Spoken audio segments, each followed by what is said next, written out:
Namastê, tudo bem com vocês? Sejam todos bem-vindos a mais um vídeo aqui no canal e hoje o assunto é o que acontece depois de um despertar espiritual.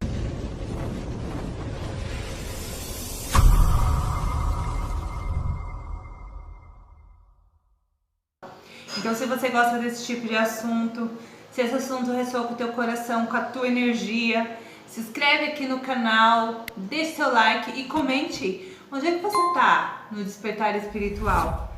Quando eu despertei, gente, o que acontece? Eu não tinha com quem conversar, com quem compartilhar o processo. Isso é muito importante. Então, por isso, eu decidi criar o canal.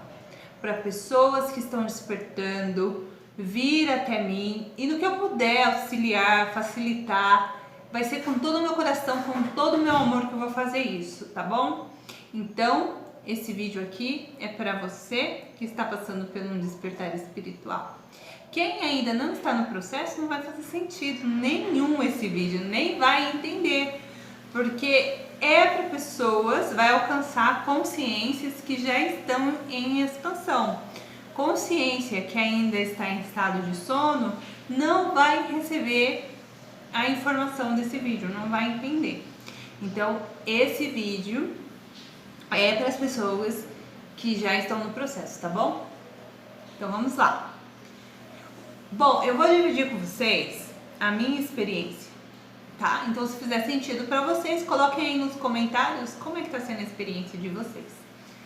A primeira coisa que eu notei no despertar espiritual, depois do despertar, é que eu perdi interesse por assuntos vindos da mídia, em geral. Futebol, novela, telejornais e, em geral, televisão, para falar a verdade. A minha televisão ela fica mais desligada do que ligada, porque eu não tenho interesse nenhum nas programações, nas grades de programações das TVs, nem aberta, nem paga. Então eu não tenho tempo e nem vontade. Em contrapartida, eu senti necessidade de estudar mais, de ler mais depois do despertar. Então eu passei a buscar por livros, informações que pudessem me ajudar, me auxiliar a me aprofundar mais nesse assunto que eu estava sentindo. Então eu passei a ler muitos livros, inclusive eu tenho um vídeo aqui no canal dos livros que me auxiliaram na expansão da minha consciência. Então, se vocês têm interesse, vão lá, assistam. Tem na descrição do vídeo uma listinha de livros que eu me lembro, que eu me recordo, eu deixei lá para ajudar as pessoas também.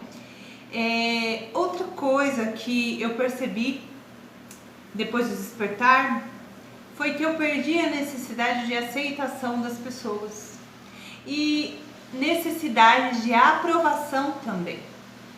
Não sinto mais necessidade de ser aprovada pelas pessoas e talvez isso é uma melhora na minha autoestima.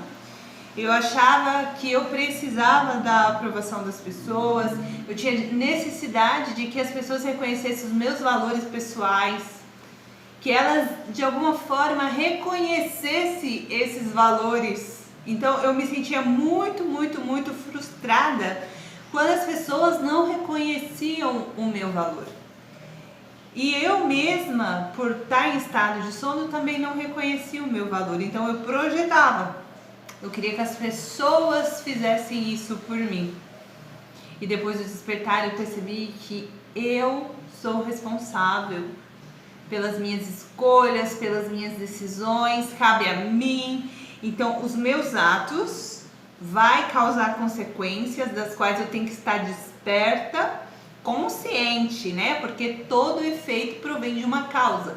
Então, depois do despertar, eu comecei a entender a responsabilidade de manter a consciência centrada nas causas. Então, toda a consequência que a gente quer gerar na nossa vida, a gente precisa trabalhar nas causas como se fosse uma plantação para lá na frente colher os resultados. Então, a gente não sai fazendo as coisas sem ter consciência do que a gente está fazendo. A gente para, analisa a questão, pede ajuda dos mentores, dos guias, né? Não sai ali pensando, isso é bom. Mesmo que você pense que é bom, você não sabe o que é bom para você, né? Então você pede ajuda e vai caminhando e isso acontece. Então isso foi uma coisa que me auxiliou muito depois do despertar. uma consequência maravilhosa que eu passei a sentir.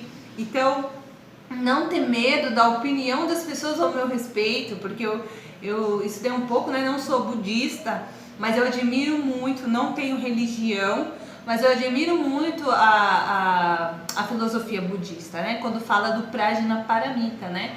As nossas projeções, como nós vivemos nas nossas bolhas de realidade. E você que está me assistindo está na sua bolha de realidade. Eu estou na minha bolha de realidade, né? Então a gente acaba também projetando. Muito do que a gente vê no outro está em nós mesmos. A gente projeta no outro as nossas ideias, os nossos condicionamentos, os nossos padrão mental. Então quando eu entendi isso, para mim foi meio que uma libertação. Que eu vi que o que o outro pensa é uma projeção dele, da construção dele, da cultura dele, do que ele aprendeu. E não tem nada a ver comigo, às vezes ele não... Igual, Osho fala muito isso. Quando você vê uma flor que você não conhece a flor, você e a flor é um. Mas quando você conhece a espécie, acontece uma separação, não tem a contemplação. Muito do que você vê da flor é o condicionamento que você tem dela, né? A espécie, a cor, o tamanho, se ela é nativa de qual lugar. Você começa a projetar um monte de conceitos sobre a flor. Aquilo não tem nada a ver com a flor. Você já perdeu a conexão. Então, muitas vezes nós seres humanos, nós perdemos as conexões uns com os outros porque nós passamos a projetar sobre o próximo os nossos conceitos de valores, né? As nossas ideias. Então, como isso não tem nada a ver com o outro e nós não podemos ver muitas vezes os valores do outro, a essência do outro, se a gente olhar com um olhar de condicionamento, o outro não vai se sentir acolhido por nós, não vai se sentir visto ou reconhecido. Para acontecer esse reconhecimento, precisa de uma conexão de amor. Onde, o que é uma conexão de amor? Sem condicionamento, ou seja, incondicional. Independente dessa camada que eu estou vendo de condicionamentos, que eu estou projetando talvez, né? Eu amo o ser que é a vida que está manifestada nessa experiência que esse ser decidiu fazer na caminhada espiritual dele. Não importa o que a pessoa está escolhendo viver. Isso é uma escolha do próprio ser, para o desenvolvimento espiritual dela. Quem é eu, quem é você, para dizer alguma coisa. Então você reconhecendo o outro como um ser divino e você se reconhecendo como um ser divino, perde-se a necessidade de aprovação e passa a dar lugar para o reconhecimento. E isso é uma coisa que acontece depois do despertar espiritual.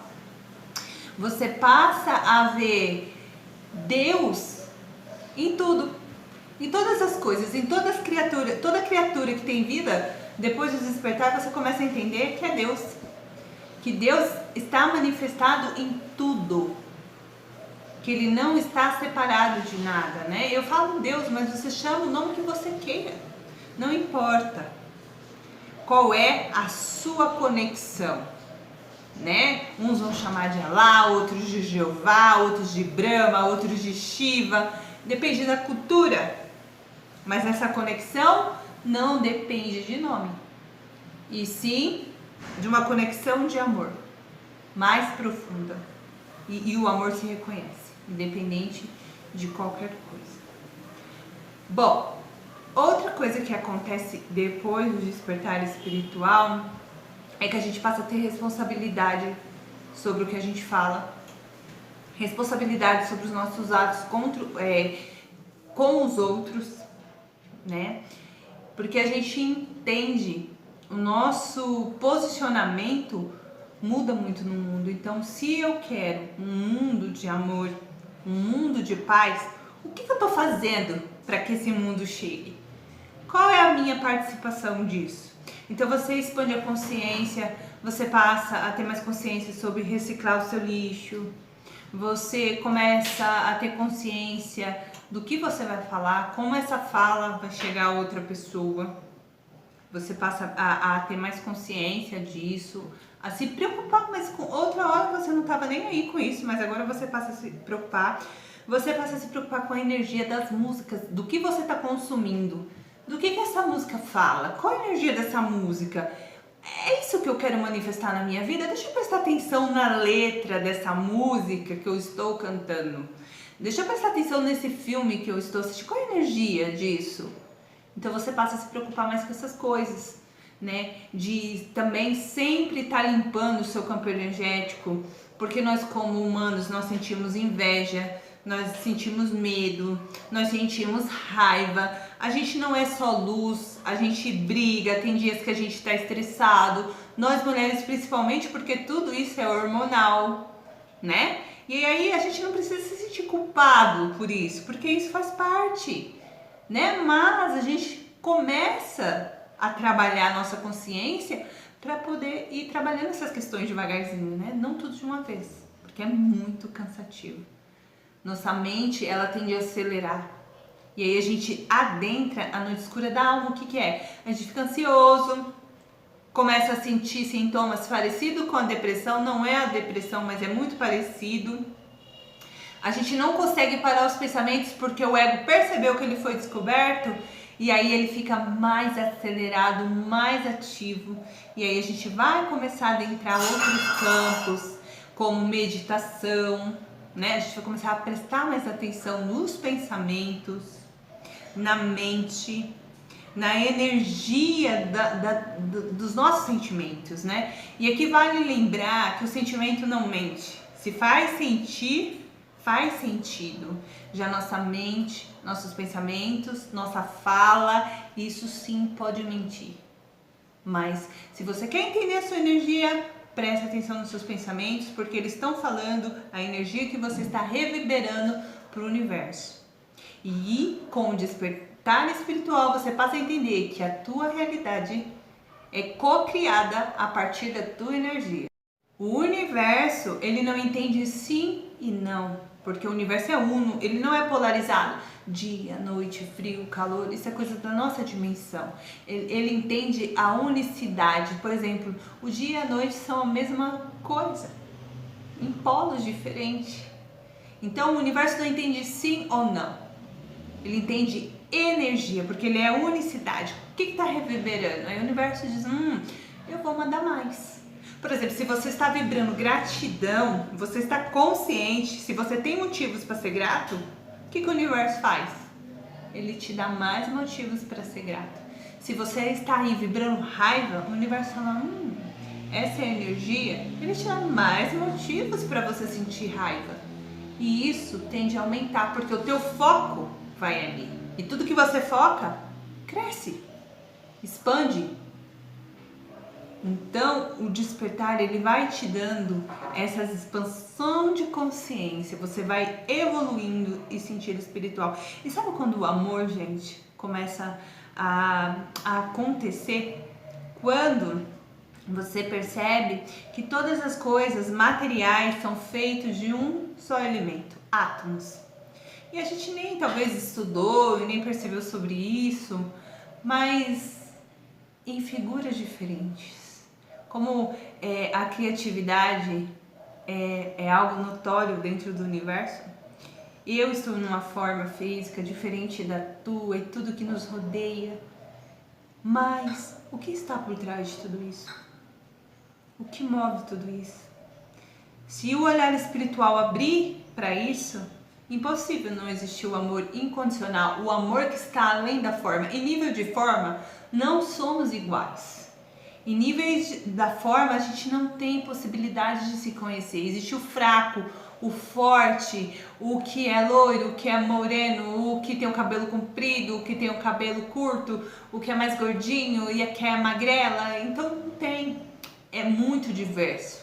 Há diversidades, então não há reconhecimento. Mas o que está por trás de todas essas manifestações? Se a gente reconhecer isso, o que vem primeiro nos sentidos e no olho físico, cai o véu e você vê o que está por detrás. E aí o seu coração enche de amor e não tem como você não amar. Não tem como. Você vai entender. E isso é um despertar. Isso é uma expansão de consciência que o planeta vai passar. A fé vai passar. Não vamos precisar mais ter fé. A esperança, porque nós não precisamos mais esperar por isso. Mas o amor, esse permanece para sempre. Por quê? Porque ele é a verdade de quem nós somos. Nós viemos desse planeta para aprender isso. Nós não viemos aqui como turistas espirituais. Nós somos criaturas espirituais num corpo humano aprendendo a ser espiritual. Então o mestre conhecido como Jesus, ele veio ao mundo para aprender o que é ser humano. E ele voltou para o Pai. Será que nós estamos no mesmo processo que o mestre? O que é a humanidade? O que é ser um ser humano integral? Quais as dores que um ser humano passa? Quais são os sofrimentos? Qual é a ilusão? Você sabe qual foi a maior dor do mestre? Foi quando ele sentiu a nossa percepção de separação com a fonte, com o Pai. Então é relatado que ele suou sangue de aflição. Imagina? Se nós estamos separados do Pai, nós estamos em perigo.